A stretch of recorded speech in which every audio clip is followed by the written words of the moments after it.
اپنے گھر کے بڑوں کو اگر کوئی غلط بات دیکھیں، اگر ان کے اندر کوئی غلط بات دیکھیں تو ان کو کیسے نصیحت کریں؟ جی، یہ بھی بہت ہی اہمیت کا حامل ہے یہ سوال، کہ اگر اپنے بڑوں کے اندر کوئی ایسی چیز دیکھیں جو کہ خلاف شریعت ہو، جو قرآن و حدیث کے خلاف ہو، تو ان کو نصیحت کیسے کی جائے۔ اس میں کوئی شک نہیں کہ بڑوں کا احترام کرنا چاہیے اور بڑوں کا ادب کرنا چاہیے۔ نبی کریم صلی اللہ علیہ وسلم نے ارشاد فرمایا کہ من لم یوقر کبیرنا ولم یرحم صغیرنا فلیس منا، کہ جو شخص ہمارے بڑوں کی قدر نہیں کرتا، بڑوں کا احترام نہیں کرتا اور چھوٹوں پر شفقت نہیں کرتا، تو اس کا ہم سے کوئی تعلق نہیں ہے، وہ ہم میں سے نہیں ہے۔ تو اس حدیث میں بڑی سخت وعید ذکر کی گئی ان لوگوں کے لیے کہ جو اپنے بڑوں سے ادب اور احترام کے ساتھ بات نہیں کرتے اور اپنے چھوٹوں پر وہ شفقت نہیں کرتے اور ان سے محبت و پیار کے ساتھ پیش نہیں آتے، تو ان کے لیے بہت سخت وعید ہے کہ ان کا نبی کریم صلی اللہ علیہ وسلم اور آپ کی امت سے کوئی تعلق نہیں بنتا اس حدیث کے مطابق۔ تو لہٰذا ہمیشہ بڑوں کا ادب اور احترام کرنا چاہیے، اور ادب اور احترام کے جو تقاضے ہیں ان تقاضوں کو سامنے رکھتے ہوئے ان سے گفتگو کرنی چاہیے اور ان کے ساتھ جو بھی معاملہ ہو وہ کرنا چاہیے۔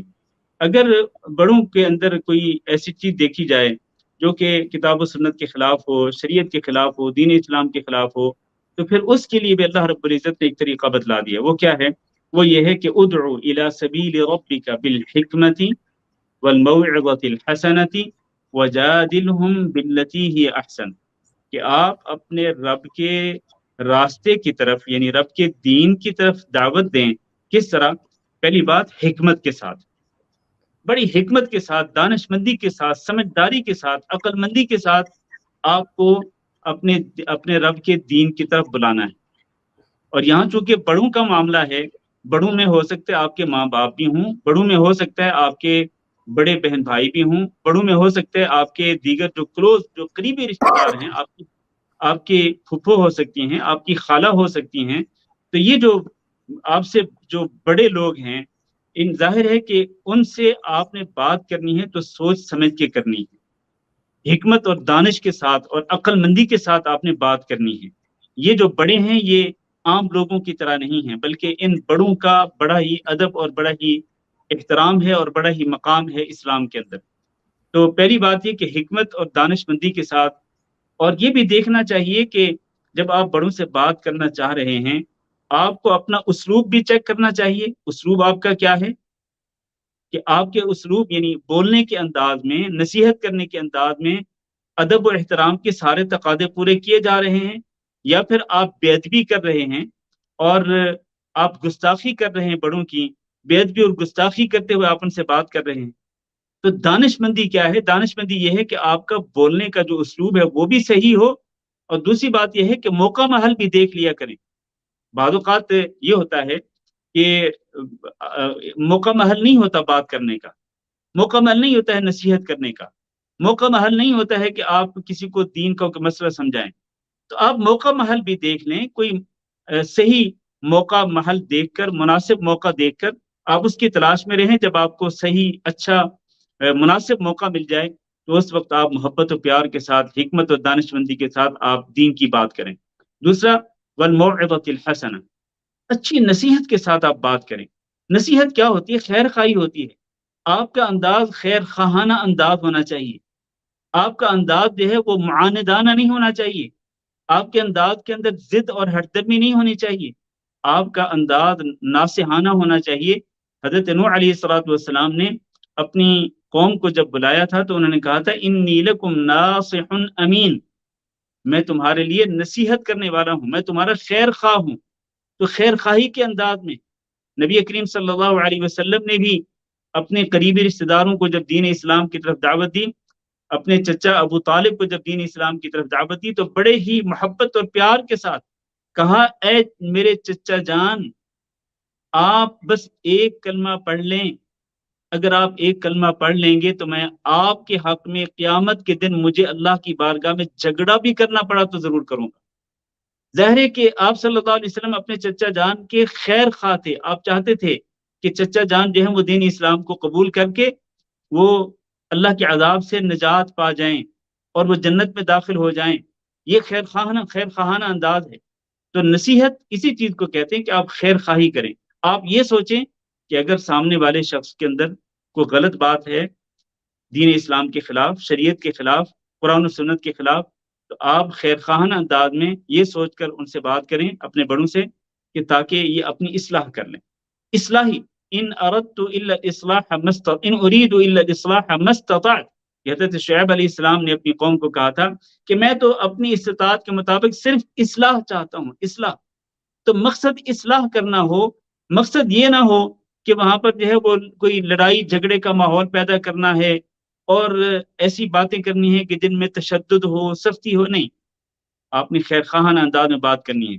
تو ادعو الی سبیل ربک بالحکمہ، حکمت کے ساتھ، والموعظۃ الحسنہ، اچھی نصیحت کے ساتھ، وجادلہم باللتی ہی احسن. یہ تیسرا مرتبہ ہے کہ اگر ان سے بحث و تکرار کرنی پڑے، جن کو آپ اپنے رب کے دین کی طرف دعوت دے رہے ہیں، جن کو آپ کو مسئلہ سمجھانا چاہتے ہیں، تو آپ کو اگر بحث و تکرار بھی کرنی پڑے تو بہت ہی اچھے طریقے سے کریں. باللتی ہی احسن. آپ وہاں پر ڈنڈا نہ اٹھا لیں کہ آپ اپنے ڈنڈے کے زور پر آپ اپنے بڑوں کو اپنی بات منوانا چاہیں اور تشدد اختیار کریں اور آپ جو ہے وہ چیخ و پکار شروع کر دیں اپنے ماں باپ کے سامنے، اپنے بڑوں کے سامنے. نہیں، جس طرح میں نے پہلے کہا، ان کا ادب اور ان کا احترام مربوط خاطر رکھتے ہوئے اور اس کے تقاضوں کو پورا کرتے ہوئے آپ کو اگر ان سے بحث بھی کرنی پڑے تو بہت ہی اچھے طریقے سے کریں کہ جو طریقہ مؤثر ہو، جو طریقہ فعال ہو اور جو طریقہ اثر انداز ہو. اگلے بندے پہ اگلا بندہ جو ہے وہ آپ کی بات کو سن کر اثر قبول کرے. اور ظاہر ہے کہ سب سے زیادہ مؤثر انداز وہ ہوتا ہے جس میں پیار اور محبت کے جذبات ہوتے ہیں، جس میں خیر خواہی کے جذبات ہوتے ہیں، جس میں نصیحت ہوتی ہے اور جس میں سختی نہیں ہوتی. اللہ تعالیٰ نے فرمایا نا کہ فَبِمَا رَحْمَةٍ مِّنَ اللَّهِ لِنْتَ لَهُمْ، کہ محمد صلی اللہ علیہ وسلم اللہ کی رحمت کے ساتھ آپ ان کے لیے بہت ہی نرم دل واقع ہوئے ہیں، بہت ہی نرمی کے ساتھ، بڑے پیار و محبت کے ساتھ آپ ان سے بات کرتے ہیں. وَلَوْ كُنْتَ فَظًّا غَلِيظَ الْقَلْبِ لَانفَضُّوا مِنْ حَوْلِكَ. اگر آپ تند مزاج ہوتے، سخت دل والے ہوتے اور تند مزاج اور سخت مزاج ہوتے تو پھر کیا ہوتا؟ لَانفَضُّوا مِنْ حَوْلِكَ. پھر یہ آپ کے ارد گرد سے یہ دور جا چکے ہوتے، آپ کے قریب بھی نہ آتے. آج بھی آپ کو پتہ ہے کہ اگر کسی بندے کے بارے میں پتا ہو نا کہ یہ بڑا بد اخلاق اور بڑا بدتمیز ہے، اس سے اگر بات کریں گے نا تو یہ آگے سے الٹا جواب دے گا، یہ آگے سے بڑی سخت بات کرے گا، تو لوگ اس سے دور بھاگتے ہیں.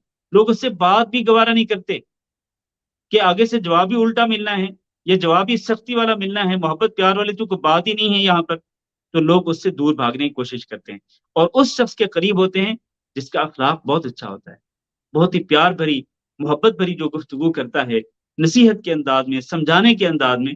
تو اس طرح سے بات جو ہے وہ مؤثر ہوتی ہے اور ایسی بات جو ہے وہ پھر اثر بھی رکھتی ہے. تو اس لیے ہر شخص کو جو بھی اپنے بڑوں کو نصیحت کرنا چاہے وہ ان تمام باتوں کو سامنے رکھتے ہوئے نصیحت کرنی چاہیے. اور پھر یہ ہے آخری بات کہہ دوں اس سوال کے جواب میں کہ آپ یہ بھی نہیں ہے کہ آپ نے ایک بات سمجھا دی تو پھر آپ فوراً جیسے بھی دوسرا موقع ملتا ہے تو فوراً پھر آپ ڈنڈا اٹھا لیں، پھر آپ پیچھے پڑ جائیں اپنے بڑوں کے، میں نے آپ کو ایسے کہا تھا آپ ایسے کیوں نہیں کرتے. نہیں، آپ انتظار کریں. ظاہر ہے کہ آپ ہدایت دینے والے نہیں ہیں، آپ کا کام ہے رہنمائی کرنا، آپ کا کام ہے سمجھانا، آپ کا کام ہے نصیحت کرنا، آپ کا کام ہے گائیڈ کرنا. آپ نے کر دیا، ٹھیک ہے. اب آپ انتظار کریں، ہو سکتا ہے اللہ رب العزت اس بندے کو ہدایت دے دے اور پھر وقتاً فوقتاً جیسے کوئی موقع ملے، مناسب موقع ملے تو وقتاً فوقتاً اچھے انداز میں نصیحت کرتے رہنا چاہیے. ہو سکتا ہے کہ اللہ تعالیٰ آپ کے ذریعے کسی کو ہدایت دے دے تو یہ آپ کے لیے سرخ اونٹوں سے بھی بہتر ہے، جیسے کہ نبی صلی اللہ علیہ وسلم کا فرمان.